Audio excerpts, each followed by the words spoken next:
Welcome to the Travel Business Unpacked, where passion meets possibility. Here's your host, #1 Amazon bestseller, Meredith Calloway. Hello, and welcome to the Travel Business Unpacked podcast. I am your host, Meredith Calloway, and my guest today is Melissa Nagelberg with MN Signature Escapes. Welcome to the podcast, Melissa. Thanks for joining. Thank you for having me. Oh, I'm so excited for this episode, guys.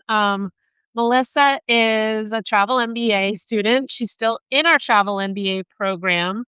I like to interview people at all different phases of the travel entrepreneurial journey.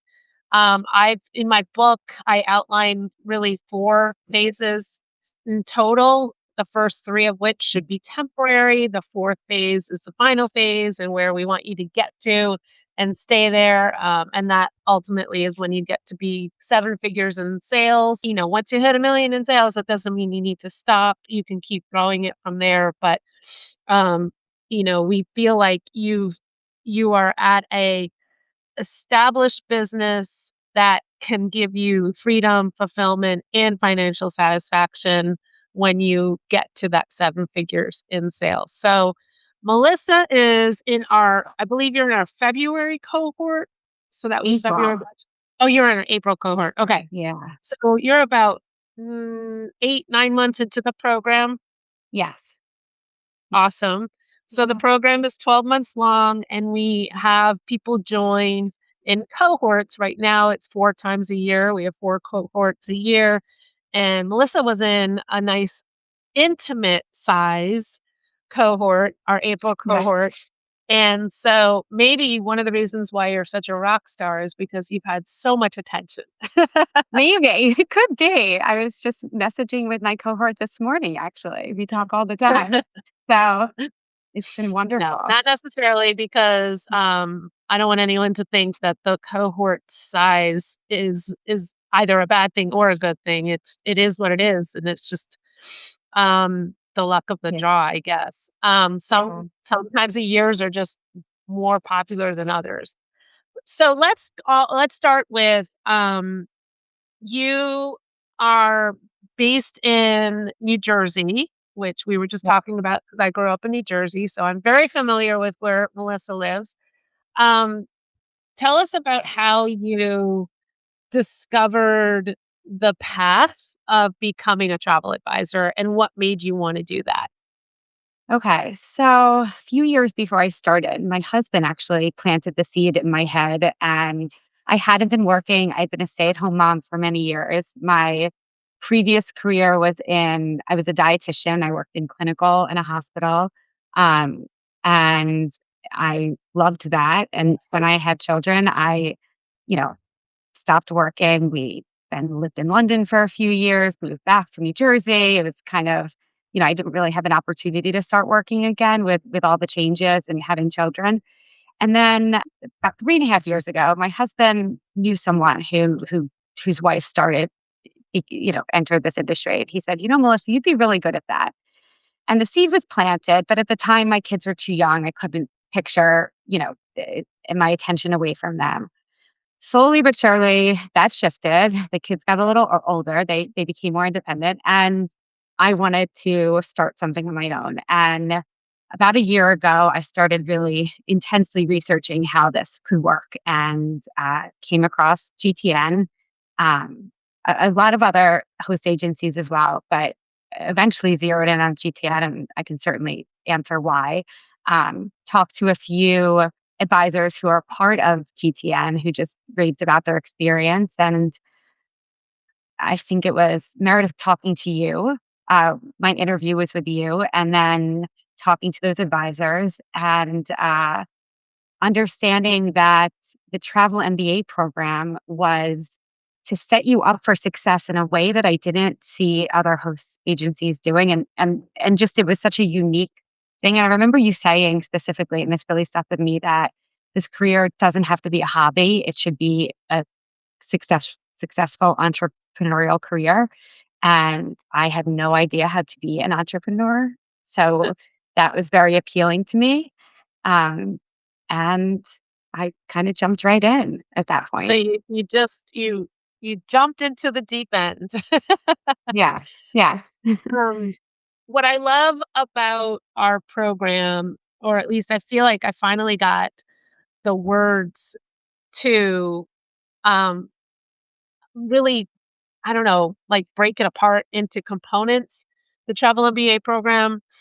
And I'm going to guess you would agree with me that first of all, there is a massive educational gap in the travel advisor training space, right? Yes. So if you want to become a travel advisor, you're going to have to learn how to do multiple things, not just you're not going to you need to have some understanding of how the travel industry works. You need to have a very solid understanding of the products you're going to sell, so the partners that you're working with. And a lot of people just stop there, and that they think that's an effective travel advisor training program, and that's because it gets built on what was true 30 years ago, 40 years ago when you were a travel agent, right? You Right. just phone calls and booked what people wanted you to book. And you knew your products and you knew how to book it. You knew the booking systems. But the travel advisor has evolved so much since then. And this term came to me very recently is like, I almost feel like our travel advisors are travel stylists. If you Yeah. look at really good stylist does, Yeah. um, a luxury travel advisor is similar to that. Would you agree? Yeah. Yes, and I'll actually add on to that. I think it's a stylist and a travel manager. Someone is Oh, yeah. You're also managing a trip, which I don't think I fully realized early on, but I love the idea of the stylist because you're piecing it together You're piecing with it together. You're accessories and using yeah, yes, with the accessories, but you're yeah, also using relationships that only you have as a stylist, that yes, the person that you're dressing doesn't have access to the relationships to these designers and yeah, can't get you something special that's not sold off the rack. yeah, yes, I So, see that. yeah, there's a component to it that's definitely travel styling, and when you said manager, I totally agree. It's a project management role.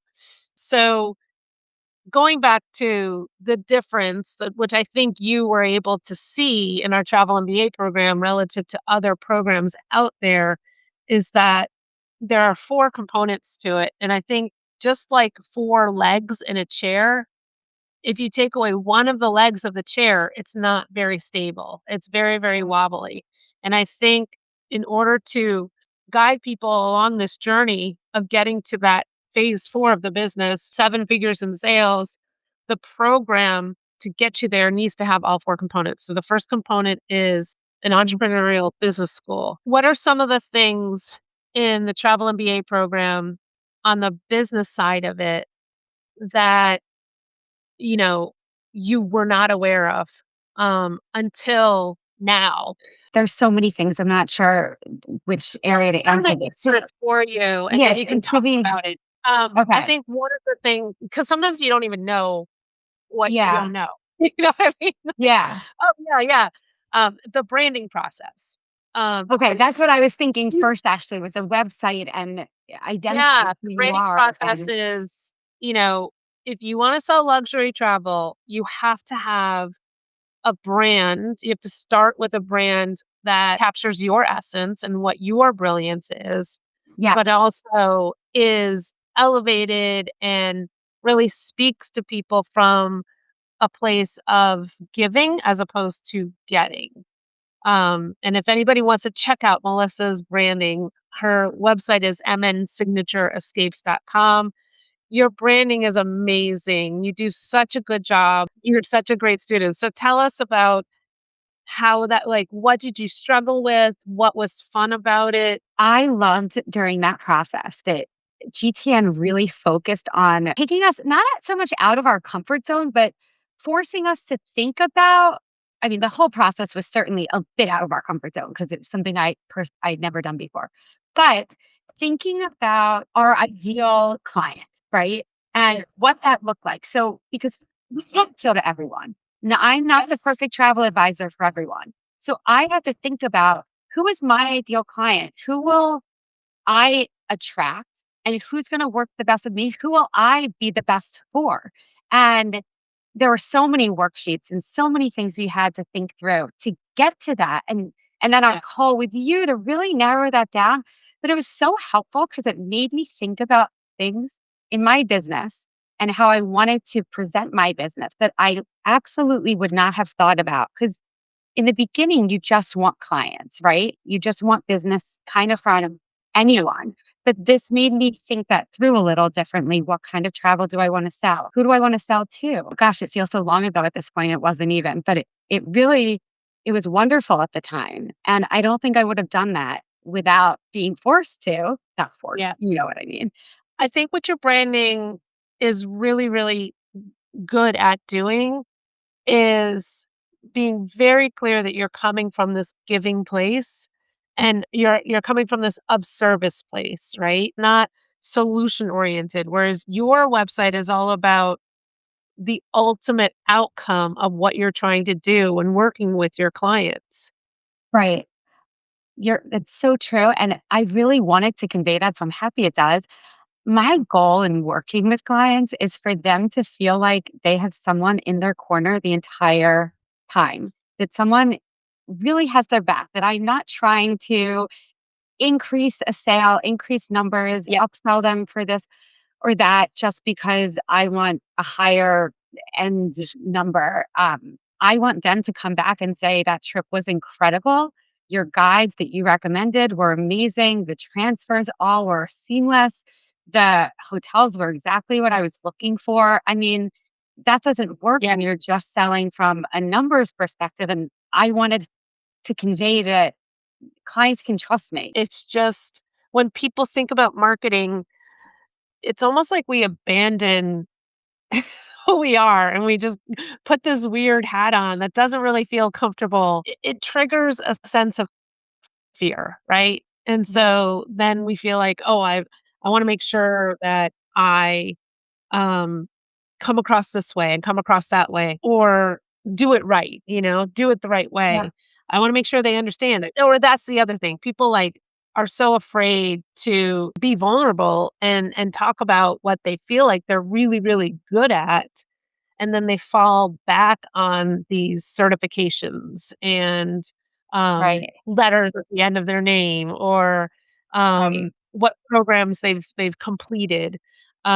Not that I mean, we do talk about our travel MBA program, but I'm talking about like, yeah, there are letters you can get even in the travel industry at the end of your name, and there are people who just don't feel comfortable unless they have those, and they don't Right. feel confident going to a client, whereas you feel confident because you're really honing in on what you're here to do, which is to make a Yeah. positive difference in your clients' lives. So I love Yeah. that. I really, really love Yeah. that. Thank you. And so let's talk about so it's been not quite a year. So were you selling travel at all before you started the program? No, not at all. Okay. It's pretty wild. And I still remember leaving Jumpstart and Kristen saying to me, Melissa, just start. And she was Yeah. right. And I went home and I started. So Yeah. And that wasn't without a easy, right? It website. was scary. No, no, it was terrifying. Uh, but I did, and it has become less and less terrifying. It's not anymore. It's just Yeah. in the beginning it certainly was. Yeah. Well, I think one of the reasons why it's terrifying, but you're able to do it is because you also have like a safety net, right? Oh So yeah. talk about Oh, that. Like, what does a oh my safety god. net look like? Okay. So and I knew that was another thing about GTN, that I knew being connected with Virtuoso and being connected with all the luxury hotels, preferred partners with Four Seasons, Rosewood, um, Mhm. you know, Yep. Marriott, Stars, Ritz, Yep. Regis, all the luxury brands. So, and then also having incredible connections with suppliers all over the world. So I knew from day one that if a client came to me and said, can you plan X, Y, or Z? I could say yes. There was nothing I needed to say no to. And I felt that confidence from the start because of all of the access and connections that GTN has. So this year, I have already planned Japan, Thailand, China. I have Greece that just got booked, another like itineraries that, you know, I have not been to all of these places. You don't necessarily have to go to all of these places. Yeah. I've been to many of them, not all of them. But the connections I have with these suppliers, with the DMCs, are amazing. And saying I'm part of GTN, I'm part of Virtuoso carries so much weight. You're respected in the industry. Um, you're just held to a higher standard, or Yeah. I've the people I have been emailing with just treat me with so much respect, and um, And I that's think important yes, because you could be with a not as recognized host, a much smaller host maybe, and reach out to that same partner, and you're not going to get the same kind of response from them. And so that's one thing that has been really important from our management team, is that we, you know, withhold that reputation amongst our partners. Jersey Posnar, I interviewed a little while back, um, and he said the same thing. He said, because he transitioned from another host to GTN, and but he wasn't selling luxury, and so that was one of the reasons why he wanted to move, so that he would have access to deeper relationships in the luxury space. right, And he said when he first started calling some of these real luxury DMCs or cruise lines, he would just say, I'm a GTN advisor. And it was almost like name dropping, which yeah. I think it's cool. I It sounds mean, like a brag, and it is a brag, but it's it's okay. important, right? Yeah, I I thought to myself, ahead of this call, what is the difference? And I think to sum it up, I felt like a professional from day one, Ugh, and that's so well said. Yeah. yeah, and I think that made a huge difference. And I knew that these providers would do so well for my clients. I mean, I had a client go to Thailand in the fall. They came back. They said the trip was flawless. I mean, how it can't get better than that. So, Yeah. um, that was wonderful.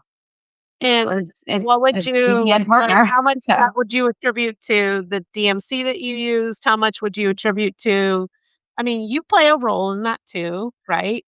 of course, I'm communicating the client's needs and managing it throughout. And that being said, this partner is connected to us through GTN, through Virtuoso. I'm not sure. I don't know enough how the industry works. I'm sure they work with other agencies, but Yeah. it carried weight. It was because this DMC is so good at what they do, and I could trust them that my client would be taken care of. That provided so much peace of mind for me, Yeah. and Yeah. and they did from start to finish. So that was So wonderful. this is like one of the biggest secret weapons in luxury travel, is access to DMCs or destination management companies. What a DMC really is the boots on the ground. They're the expert in that location. Sometimes they have multiple countries that they cover. But for example, you had this trip to Thailand. You went straight to a preferred partner, which is also Yes, and a DMC, a destination yes, management company, and they're the ones that kind of, so you've never been to Thailand, or have you? no, Yeah, no, so never been to Thailand, and here you have, not only did you plan this great trip, they came back and said it was flawless. Like, how well, incredible is that?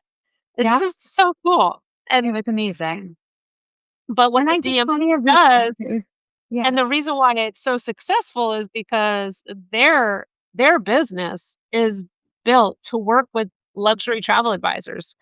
Most DMCs will not work with direct to a client.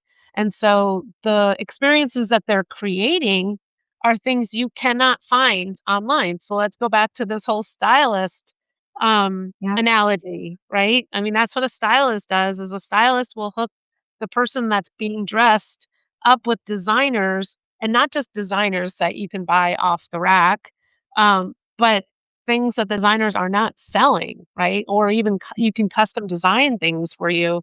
And so yeah, the DMC is a little bit like the secret weapon for the luxury travel advisor, and they stay in constant contact with your client. Talk about that, like how assuring that is to your client in terms of like the moment they touch ground in that country. So it's incredible. It's actually knowing that a client, it's also a huge selling point, first of all, that I can say to a client, hey, with this trip, you're going to have 24/7 emergency contact. So if Yeah. your ferry is delayed in Greece, someone is already, they know about it already. Someone is Yeah. already trying to redo your itinerary. And if you have, a tour on the other side, they're figuring out a way to still fit in that tour so that you're not doing it.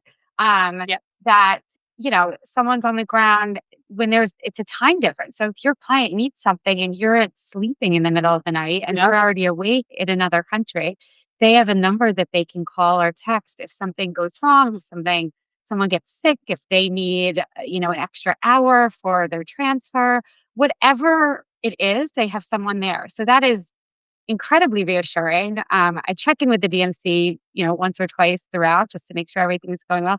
That DMC actually sent me pictures of the couple from the guide just to say like they're doing great. Here are some photos that the That's guide awesome. sent them. But it's happened multiple times, and it's also so it's a selling point because it's added value. It's Yeah. uh, it's a client not having to think about this extra planning on their itinerary if something goes wrong or they want to change something or whatever it may be. There's Yeah. there's always something. So I love using DMCs. Yeah. So you were saying earlier that you've planned trips to Japan, Thailand, all these places, many of which you're well traveled, but you Yeah. can't travel everywhere, right? I mean, you said Yeah. you lived in London, so you must have traveled a lot when you lived in London. Yeah. Not to mention just learning how to be an expat. I mean, there's a lot of Yeah. adjustment to do when you're an expat. I was one myself. Well, I wasn't Yeah. really. Yeah, I lived in London, but um, yeah, I mean, you just have to learn to drive on the other side of the road. Yeah. Yeah. And traveling with young kids, I Yeah. did that. I did it on my own many times. I mean, uh I definitely have a comfort with travel that I don't think many people do in the same way. Yeah. So I hope I can provide that comfort and to my clients. Um, I can explain things to them, how things work. I just it all feels simpler to me than I think it does to other people. People are nervous travelers in general, especially traveling with young children at times. So I guess for me, talking to somebody who's done international flights with two young children on their own, it can be comforting. Yeah, So for sure. yeah, So Melissa is just you know a, a rock star. She's not even a full year through, and she is going to be one of our top producing travel MBA students ever. Um, so for somebody listening, they're gonna think to themselves, how, Melissa? So talk to us about what you think contributed. I mean, I know what I think, but I want to hear from your perspective. What do you think contributed to your ability to grow your business at the pace that you're able to do? I think it's a lot of things. The first is that, as Kristen advised me to, I just jumped right in. So I posted on Instagram that I'm doing travel, and a few people reached out who, friends, people I know who trusted me and started booking trips. So that was wonderful. Um, I am in an area where people do travel and they put their money towards travel. It's a priority for a lot of families in the area I'm in. Um, I have, I'm in a wonderful community. I've grown my own personal network of families that I'm friends with, through my Yeah. children's school and beyond, just in the area that I live in. And I think that certainly has helped. Um, and I think that, again, my ability to say yes to any trip has helped. So if someone reaches out to me, it's a yes. That has given me the confidence to sell to people who I don't know, because now I'm getting calls from, referrals, and speaking to them. I can confidently talk through how I work and the type of sale, the type of travel I do. And I've gotten a lot of clients through that. But it really narrows down to the network I have in the area I'm in. And I am fortunate to be in an area with people who do put a decent amount of money towards travel, and that has helped. Um, Yeah. So so you're in a very, you know, affluent zip code basically, and a collection of zip codes around you.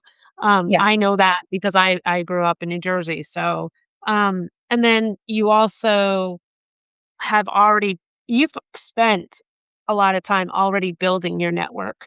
And I think that's really, really important. So Melissa came to us with an existing network already built in. And um, she also lives in, a part of the country that is one of your, more affluent zip codes. So we just came with that.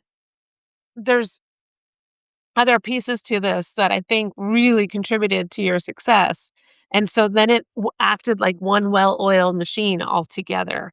So yeah, if you are networked, well networked, if you do live in a high net worth or ultra high net worth part of the country, and you are connected to people, in that community, um, that doesn't equal success immediately. If you want to do this and, go to some low cost host agency where you can become a travel advisor tomorrow and get the keys to this really like yeah, complicated system, but with no instruction manual, you're not yeah, necessarily going to succeed right away. So I think two of the most important things that you did right to really leverage your network um, was that the branding, like we talked about already. I think you yeah, nailed the branding, and I think that the reason why she nailed the branding so well is because she really did an amazing job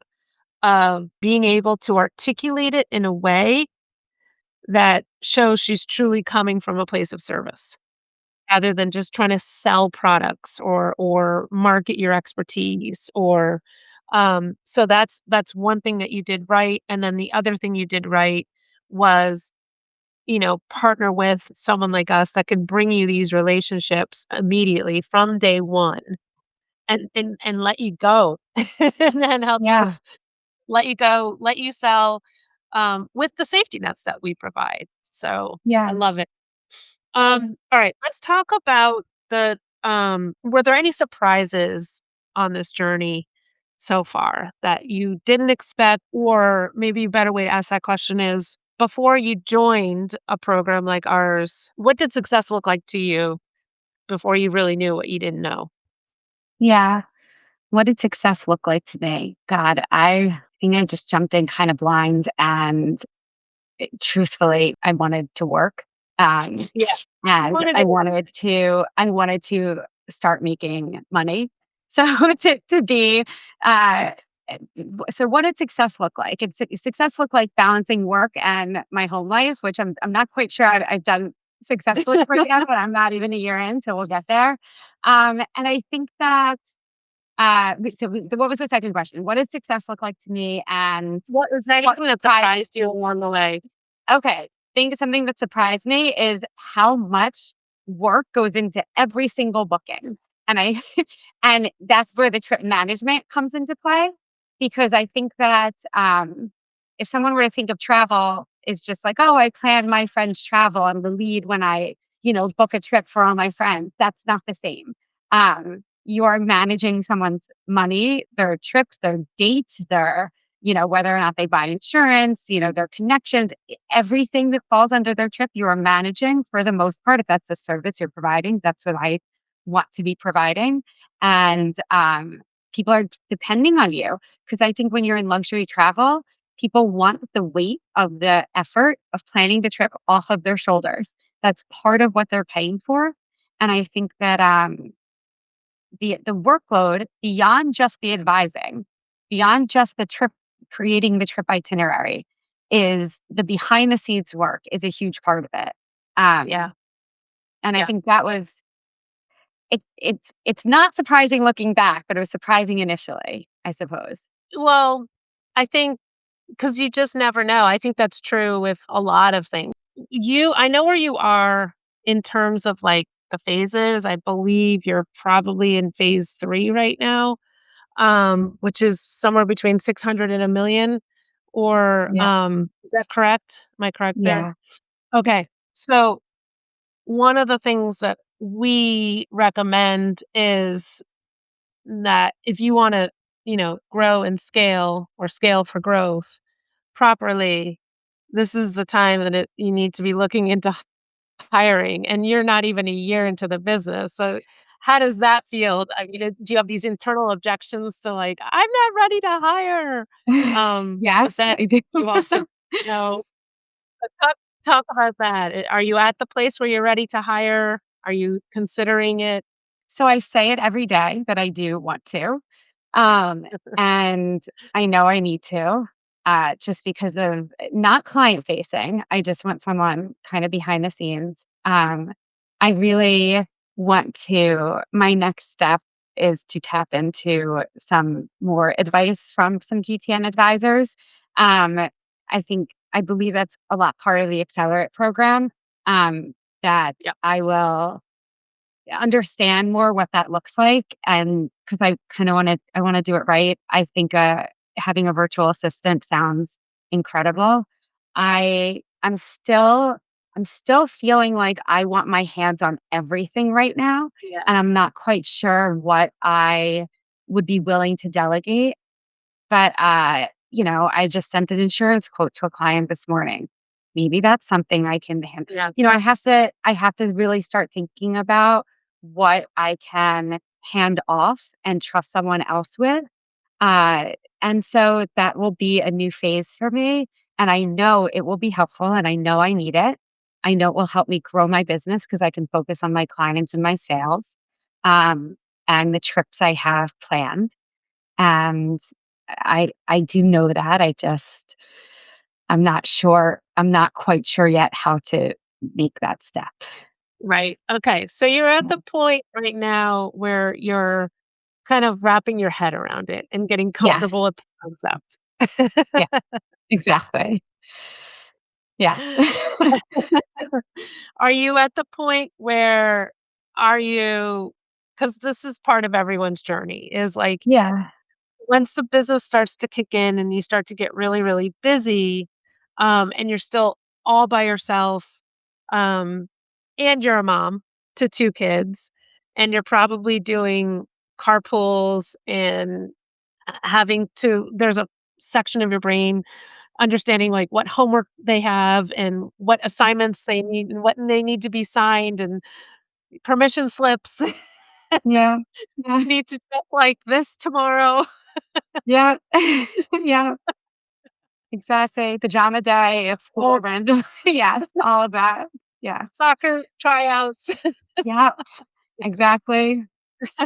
Um, so, um, and so I can remember like, you know, I would have that nice slot of the day where they were at school and I could really focus. But then 3 o'clock would come around and I'd be in the carpool picking them up, and then we'd come home and we'd deal with homework or whatever the after school stuff was, and me make dinner. And then once dinner was over, it was bath time and bedtime. And then once they were in bed, I'd go back to work. Um, so Yeah. yeah, talk about your work life balance right now. So I do have a wonderful babysitter who's Oh, that's been with great. us for a little while. I don't think I could do this if I didn't. She That's amazing. does pick up and helps with Applaud you after. for that. Yeah, she's wonderful. And so I'm but even with that, my day usually ends by 4:30, so I do not have, the full amount of time, and the day's choppy within the day because I work from home and there's something or other that ultimately interrupts, but that's anyone. I often wake up early and get in an hour of work. I have not I used to work out very consistently. That has fallen by the wayside this past year. I haven't figured out how to fit that in the way I used to. I will. Um, I would say, and then I do find that if clients reach out on the weekends or at night, I have not set boundaries yet. I need to figure that out. Um, and so it's not perfect yet. I do try to stop once I'm with my kids in the evening, but I do find it's hard. Uh, so I'm I think figuring that's that out. I mean, I think that is I don't want to let, like, just brush over that. You have how many hours a week does your babysitter work? About 15 to 20. Okay. So it's a So, decent basically, I have her for a when they decent come home amount. from school to, like, dinner time type of thing, it's Yeah, but just also sometimes the boys are in different directions. That's why, yeah. Yep.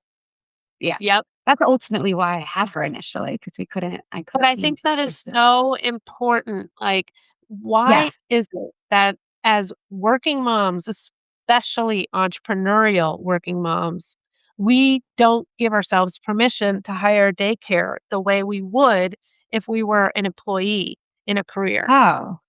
Oh, but I just wanna say I had her before I started this because I couldn't Yeah. be in 2 places at once. Yeah. And it I mean, my husband works in the city 5 days a week, so I can't, Yeah. rely on him. Yeah. You're a single mom, Uh, basically. You yeah, have it was a logistical yeah. impossibility to make it work any other way.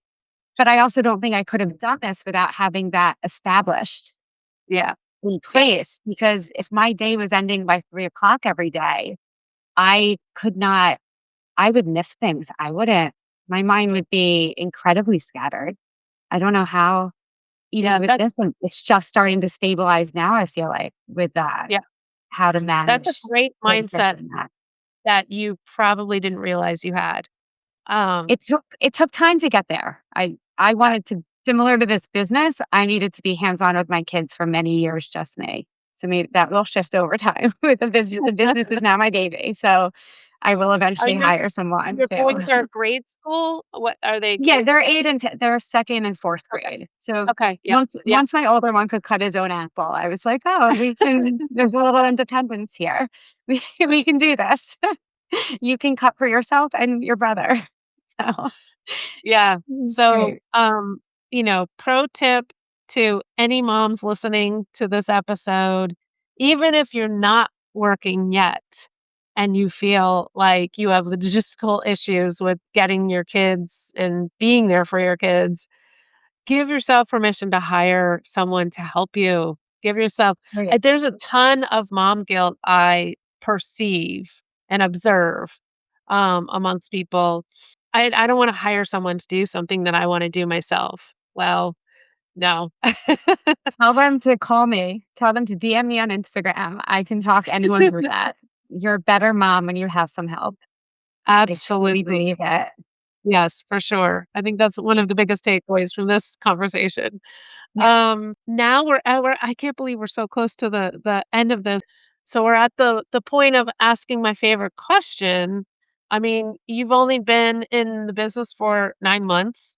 I have a feeling you've been at least in planning mode for some incredible experiences that you'll get to partake in.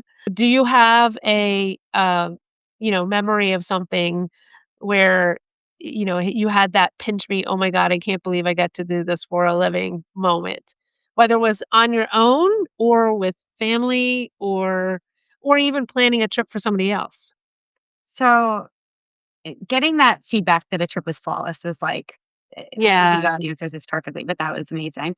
And then also this past summer, my family got to go with EcoVentura to the Galapagos and Wow. for a week. And that was an opportunity through the relationship with GTN, and that was by far a pinch me moment. And all I want to Yeah. do is sell the Galapagos, and it was just an incredible. That was that was a bucket list trip for me. So Yeah. that was And what was that like incredible. for your boys? Like, Oh they my were excited god, for it. I it was amazing. So much exploration. I mean, I could go on about Eco Ventura, but the Galapagos in general was absolutely incredible, and that was wonderful. And um, I'm actually going flying to Cancun tomorrow to stay at a the Belmond in Maroma on.